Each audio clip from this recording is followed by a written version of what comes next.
ਤੇ ਕੈਲੀਫੋਰਨੀਆ ਦੇ ਜੇ ਓਵਰਆਲ ਸਟੂਡੈਂਟਸ ਦੀ ਗੱਲ ਦੇਖੀ ਜਾਵੇ ਜੀ ਵੀ ਕੈਲੀਫੋਰਨੀਆ ਦੇ ਕਮਿਊਨਿਟੀ ਕਾਲਜ ਚੋਂ ਜੇ ਕਹਿੰਦੇ ਵੀ 5 ਸਟੂਡੈਂਟਸ ਆ ਉਹਨਾਂ ਚੋਂ ਇੱਕ ਜਾਣਾ ਹੀ ਸਿਰਫ ਯੂਨੀਵਰਸਿਟੀ ਨੂੰ ਪਹੁੰਚਦਾ ਜਾਂਦਾ ਹੈਗਾ। ਜੀ ਸੋ ਇਹ ਬਹੁਤ ਜਿਹੜਾ ਨੰਬਰ ਘੱਟ ਹੈਗੇ ਆ। ਹੂੰ ਕੈਲੀਫੋਰਨੀਆ ਦੇ ਵਿੱਚ ਸਿਸਟਮ ਇਸ ਤਰ੍ਹਾਂ ਸੈਟਅਪ ਕੀਤਾ ਗਿਆ ਸੀ ਵੀ 2 ਸਾਲ ਜਿਹੜੇ ਬੱਚੇ ਆ ਉਹ ਹਾਈ ਸਕੂਲ ਤੋਂ ਬਾਅਦ ਕਮਿਊਨਿਟੀ ਕਾਲਜ ਚਲਾਉਣ ਤੇ ਉਹ ਤੋਂ ਬਾਅਦ ਉਹ ਕੈਲ ਸਟੇਟ ਯੂਨੀਵਰਸਿਟੀ ਜਾਂ ਯੂਨੀਵਰਸਿਟੀ ਆਫ ਕੈਲੀਫੋਰਨੀਆ ਦੇ ਜਿਹੜੇ ਕੈਂਪਸ 11 12 ਆ ਕੈਲ ਸਟੇਟ ਦੇ 28 29 ਹੈਗੇ ਉਹਨਾਂ ਦੇ ਵਿੱਚ ਟਰਾਂਸਫਰ ਕਰ ਸਕਦੇ ਹੈਗੇ ਆ।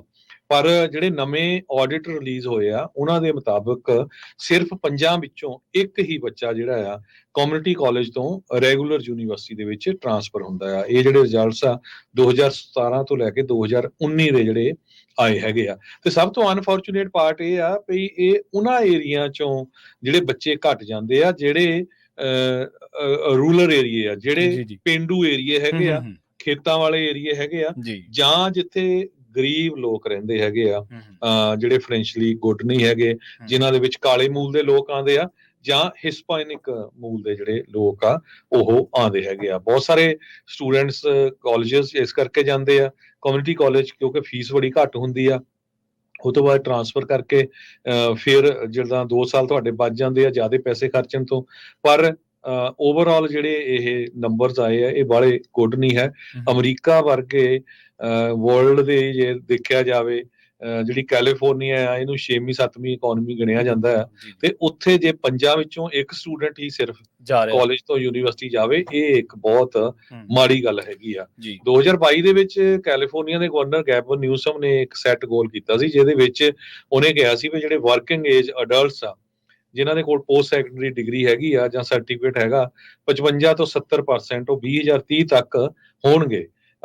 ਪਰ ਜਿਹੜਾ ਰਿਜ਼ਲਟਸ ਆ ਰਹੇ ਆ ਉਹਨਾਂ ਦੇ ਵਿੱਚ ਕੁਝ ਇਦਾਂ ਦਾ ਦਿਸ ਨਹੀਂ ਰਿਹਾ ਹੈਗਾ।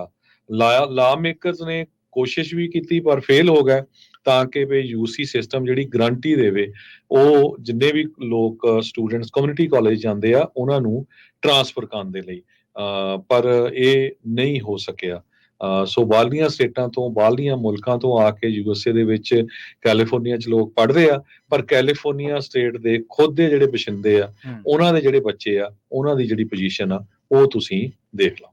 ਹਾਂਜੀ, ਲੰਘੇ ਦਿਨੀ ਆਪਾਂ ਇੱਕ ਹੋਰ ਖਬਰ ਸਾਂਝੀ ਕੀਤੀ ਸੀ ਇਸੇ ਤਰ੍ਹਾਂ ਵਿਦਿਅਕ ਅਦਾਰਿਆਂ ਦੇ ਨਾਲ ਕਿ ਸਟੂਡੈਂਟ ਲੋਨ ਦੇ ਮਾਮਲੇ ਦੇ ਵਿੱਚ ਵੀ ਕੈਲੀਫੋਰਨੀਆ ਦਾ ਜਿਹੜਾ ਯੂਐਸ ਦੇ ਵਿੱਚ ਨੰਬਰ ਆ ਉਹ ਵੀ ਪਹਿਲੇ ਨੰਬਰਾਂ ਦੇ ਵਿੱਚ ਹੀ ਆਉਂਦਾ। ਇੱਥੇ ਜ਼ਿਆਦਾ ਸਟੂਡੈਂਟਸ ਨੇ ਜਿਹੜਾ ਲੋਨ ਆ ਉਹ ਲਿਆ ਹੋਇਆ।